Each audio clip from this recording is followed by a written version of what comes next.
শহর কলকাতায় ফের অগ্নিকাণ্ড। ভাইফোঁটার দিন আতঙ্ক ছড়ালো আমহার্স্ট স্ট্রিটে। বৃহস্পতিবার সকালে আগুন লাগে একটি প্রিন্টিং প্রেসে। দাহ্য পদার্থ মজুদ থাকায় মুহূর্তের মধ্যেই আগুন ছড়িয়ে পড়ে আশপাশে। ক্ষতিগ্রস্ত হয়েছে পাশের বেশ কিছু দোকানও। বৃহস্পতিবার সকাল 7:30 থেকে 8টার মধ্যে আগুন লাগে আমহার্স্ট স্ট্রিটের ওই প্রিন্টিং প্রেসে।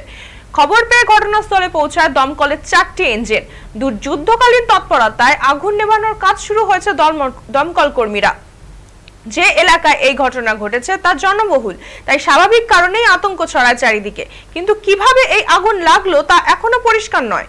যদিও তা যাতে আরো ভয়াবহ আকার না নিতে পারে সেই কারণেই আশেপাশের দোকানদাররা দ্রুত জিনিসপত্র সরিয়ে নেওয়ার চেষ্টা করেন।